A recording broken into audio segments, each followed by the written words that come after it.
the 2024 Major League Baseball season and opening day for the rest of baseball. And your Baltimore Orioles, most importantly, reigning defending American League champions, is a little over 24 hours away. I'm making my way through these previews, giving you the Orioles coverage how you want to need it. We're talking about the infield today, and Jackson out. Touchdown podcast. You take a ride. There's plenty of room with your number one sports infield coverage, projecting what they could be. Taking this over Jackson Holiday might be here in the Major League. Hit that like button. Leave your thumbs up. Make sure you subscribe if you need. Sign up in the comments. Let me know your thoughts and what you think about the Jackson Holiday Touchdown podcast. Let me hear it. Amen.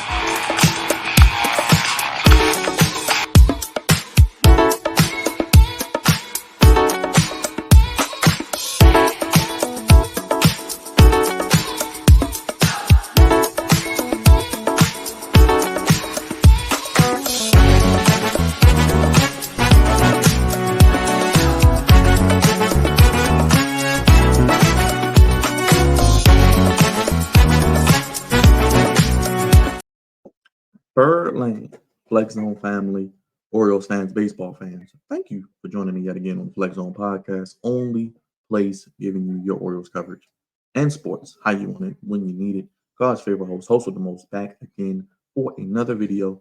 I'm making my way through these Baltimore Orioles previews for the 2024 season. As opening day is literally a little over 24 hours away. I can't believe it.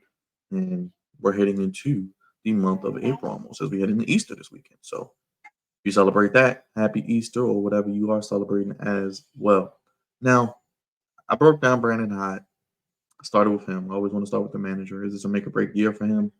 It's an important year because I think they do need to make a run in the playoffs. Secondly, I took a look at the outfield, looking at the contractual situation, possible trades. Would this be the last year of the Orioles outfield? I don't think really anybody's looking at that, and I really broke that down. So I hope you guys like that video. If you haven't, it'll be linked here. Check it out, both with the Brandon Hyde video. Now, the Jackson Holiday event, right? That's what we're here for. That's what you probably clicked on this video about. And if you're new, thank you for being here. Make sure you subscribe, hit that like button, hit that bell. Let me know your thoughts on the Orioles. Anything you want me to talk about, I'll talk about it. We do a lot of Orioles coverage here. Nobody does it better. I promise you that. I predicted if you watch any of my videos or if you don't, thank you for being here. But I said it. I thought before the spring training really revved up, I thought Jackson Holiday would be in AAA. And I thought it was a situation where if he did struggle, we saw with Gunnar Henderson, that he struggled, he fought through it. We saw Colton Cowser struggle, he went down. Kyle Stowers struggled, they went down. So it's really it's a tough dichotomy when you have these players who are highly touted, highly rated, and they struggle because confidence is key in anything you do in life. We have confidence here on the Flex Zone. I have confidence making this video for you. I hope I ooze confidence to you. You should be confident in whatever you do. Not cocky, but confident. Nothing wrong with being confident. And I really, really think that that's half the battle, especially with these professional athletes. It's a mental game more than anything. And if he did struggle, like they were saying with the strikeouts, if he did have a terrible April, what would we want? What would fans be saying? What would the social media narrative be? What would people really try to paint on this kid? He's only 20 years of age, but they would throw the B word out there that ends with a T and has a U and an S in the middle. They would really just start to paint these narratives and, oh, Michael Elias should have kept him in the minor leagues. I think Michael Elias doesn't need to be questioned. He's pretty much batting 1,000 when it comes to making decisions for this team. Like I said, Cowser came up, Stowers came up, they went back down, didn't get the job done. Gunnar came up, he struggled. They roll with him. He turned into the AL Rookie of the Year, possibly an MVP candidate this year. I think Jackson Holiday is okay. It's okay. It's going to be okay. I know this is a year where the Orioles are expected to do very well. He will be up here at some point, ladies and gentlemen. And that's what I want to do this video like. He will be here. Now, I know it's a business decision, and that's the reason why I said he wouldn't be up here, because he's one of the best 40 men you got. No question about it, especially playing second base potentially. I know there are questions about his arm strength. I think he'll be fine at second base. I think second base, you don't have to have the strongest arm. I think he has the range. I think he has the ability, and I think he's only going to get better. But him in the minor leagues, he's going to rake it up. He's going to do great things. And why not? Why not? I mean, he's going to be like making a major trade deadline acquisition without having to get up anything. And you'll get him I guess with the new service time rules, I know they wanted to get that extra year of service time, but if he comes up and does a Gunnar Henderson, he would actually be getting that year back, and the Orioles will get a draft pick, much like they did with Gunnar Henderson. So it works out either way. So if he comes up and does great, he still gets that extra year, and the Orioles still get the draft pick. So if he's who we think he is, which I think he is, from what I've seen, and people that know more about baseball than me, even though I think I know a little something, he's going to be fine. Now, looking at the schedule, when does he come up? Does he come up at the end of April? Does he come up at the beginning of May? I think they would debut him at home. I think that's when they would debut him. I think they would do it in front of the friendly confines of Camden Yards. Just me personally, I think Rushman was at Camden Yards. I'm not sure about Gunnar. I don't know if Gunnar debuted at home or on the road, but I know they like to bring these guys up a lot of times at home. I think Grayson was on the road last year in Texas, though, because he's from that area. So it was like a homecoming. His dad was there. But let me know in the comment section. I think we could. I just saw something that popped out to me that's very interesting. The Orioles at the end of April. Now, I don't know how many days because they start on the 28th. April 26th, they begin a home series with the Oakland Athletics, soon to be Las Vegas Athletics, whatever that means. Yeah, take that with a grain of salt. And there is also, and this could be the time too, a series starting April 29th, a 4-game series against the New York Yankees. That could be one. Um, that could be a time for him to come up. So circle these dates on your calendar. Remember where you heard it first. This is just me forecasting just of how things go. We got April 26th. The Orioles play the Athletics for 3 game series. Could that be when he comes up? We have the Orioles hosting the Yankees for a 4-game series at the end of April again, April 29th.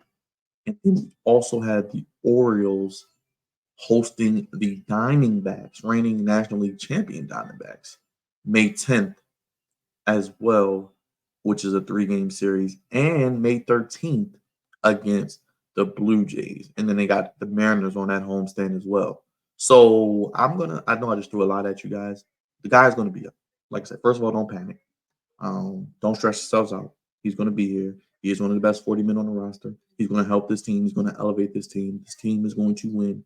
We can't question Michael Elias. He's going to get his seasoning. If he does struggle a little bit to start the season in AAA, he'll be fine. He'll be able to get his legs up under him. He'll be able to really, really show you why he's the number one prospect in baseball. Like I said, April 26th against the Athletics. That could be a date to circle that series. April 29th against the Yankees for 4 games. And then they return home May 10th against the Diamondbacks. And they have the Blue Jays and Mariners also on that homestand. So you could see Jackson Holliday and Julio Rodriguez. You could see Jackson Holliday and Vlad Guerrero Jr. You could see Jackson Holliday and Corbin Carroll, reigning National League Rookie of the Year. That's going to be fun. The Diamondbacks and Orioles, because you got Gunnar, Rookie of the Year, Corbin Carroll, and a Rookie of the Year. Then you got like I said, the Yankees, the AL East rivalry there, and the Athletics, who are a rebuilding team as well. So those are some dates I'm looking at the end of April, early May, for Jackson Holliday to be up here. Now, with the infield as it is right now, we know Adley at catcher. Come on now. Captain America. I don't have to add any more superlative. The guy's great. I mean, he had 163 hits, 20 home runs, 80 RBIs, 1 steal. He'll probably steal more bases this year. 277. I think he could be a 280, 285 guy. He can give you 85, 90 runs batted in, 25 home runs. So, Rutschman, 25 home runs. I can see that. I definitely could see Rutschman 25 home runs. So make sure you guys mark that down as one of my predictions. I can see Adley Rutschman with 25 home runs, 90 RBIs, home run, derby, standout, all-star. And you got James McCann backing him up, a good veteran. I like James McCann. He got hot last year. He did some good things.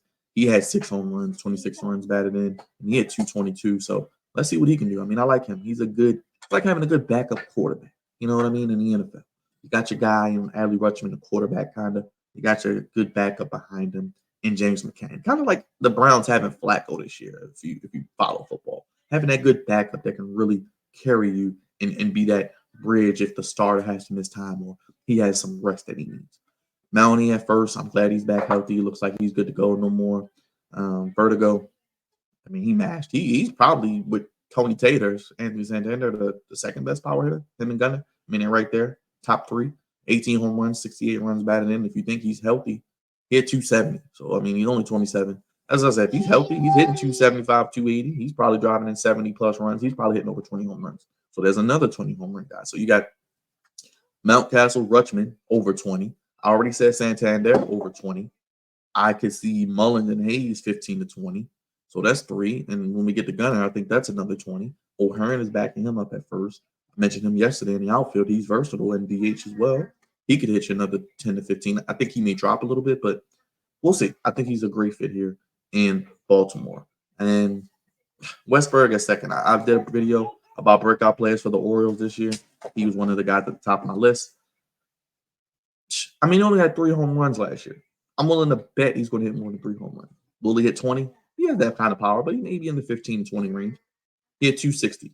I'm really expecting a breakout year from Jordan Westberg, not only at the plate, but in the field as well. And he's a guy who can play second and third. I think he eventually does slot to third when Jackson comes up to play second. You got Ramon Urias, who looks like he will start at third. Urias is a Gold Glove winner, and he doesn't hit for power well. I'm not the biggest Urias fan when it comes to the bat. Great glove guy. Wish we could swap him out just so he could play defense and somebody else hit for him. But he had 4 home runs. Not really expecting much power from him. He had 260. I mean, I don't really expect much. I mean, I don't. I love his defense. That's the best thing I can say about him. I love his defense. And he has had some clutch hits. And he has a OPS of 703. So not bad. Like I said, it's just a thing where your wrist just doesn't do it for me. But the glove is all world. It's Gold Glove. He's won one. And I can't knock that from him. And he's a smaller stature guy. So it is what it is. Jorge Mateo, we know what he can do. Last year in April, he was raking. He only had 7 home runs. He had 217. I mean, I don't know what to expect from Jorge Mateo. I mean, I'm sure we'll see him at some point in the next couple of days. Probably this weekend if they play on Thursday, or maybe at the end of the game on Thursday. But the speed, the defense, he had a great April last year. Let's see if he can duplicate it. Let's see if he can replicate it. And if he doesn't, we know what we have to do. He's a good utility guy. And he's a former top pick. I mean, we know what he's capable of. He shows it at times, but he doesn't show it consistently. So, with Urias, with Westberg, with Mounty, honestly, Mounty's really and Rutschman are the 2 guys that are really going to bring the power. And Mounty and Rutschman with the average. Like I said, Westberg, I could say over 10. I could see a 10 to 15 range home runs, which could be close to 20. I think he's a perennial 20 home run guy, but I'm not going to jump off that ledge yet. I say 10 to 15 for Westberg. And the man of the hour, the guy who's probably going to be in the MVP conversation for many years to come, the 22-year of age phenom, Gunnar Henderson.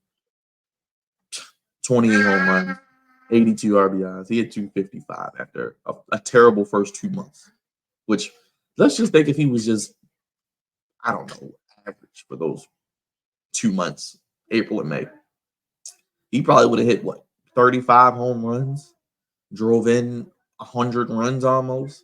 So when you project that over a 162 and him just being himself, he had 100 runs, 143 hits, 28 home runs, 82 RBIs, 10 steals. I think he could steal more. I think this team is in general. So you hear me say that a lot about them stealing more bases, about speed being utilized more, OPS of 8.14.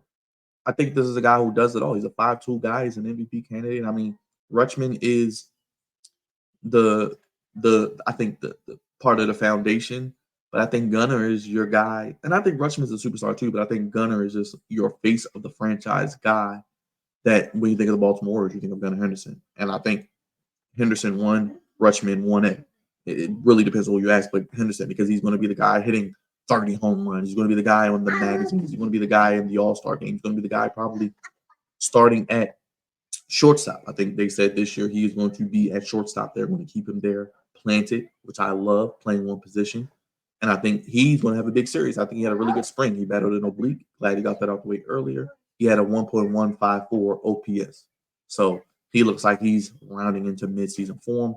He's only 22 years of age. I really hope between him and Rutschman within the next year or two, they can maybe find a deal, work on some type of deal. Even though Gunnar is a Scott Boras client, I don't see it happening anytime soon. They're probably going to let it ride out for another 2 or 3 years. Let his price continue to go up.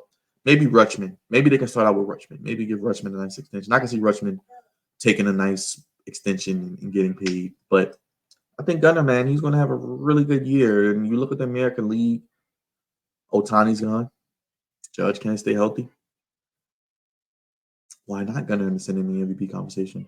Is he not one of the 5 best guys at his position? Is he not one of the 5 best potential players in the American League? Just thinking of a pure upside. I think Gunner's going to hit 30 bombs this year. So I think Gunner gives you 30.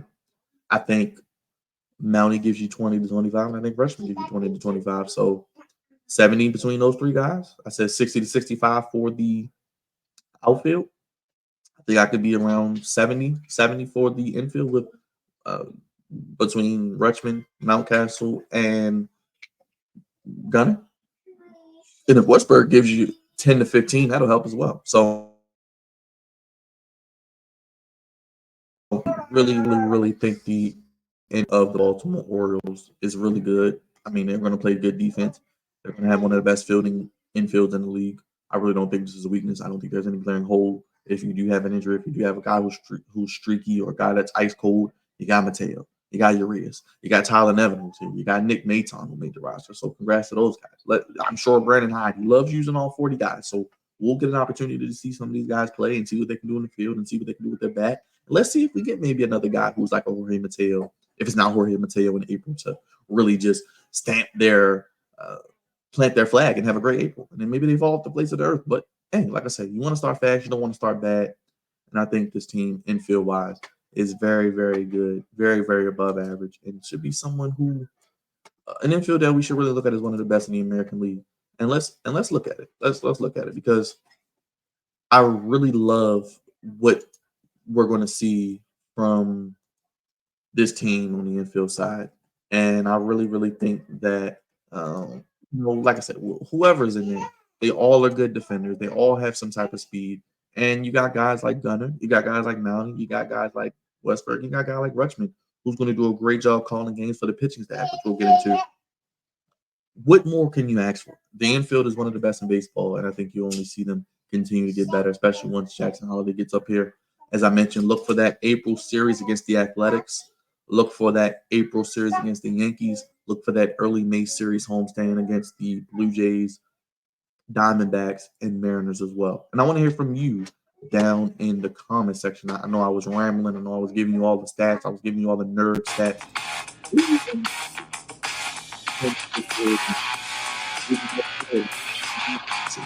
Make sure you subscribe if you're new. Make sure you go ahead, swing for the fences, hit that subscribe button. Leave us a like. Leave us a thumbs up. It helps us out in the world of YouTube. It costs you nothing. Hit the bell to know when all videos drop, to know when new content is available to you.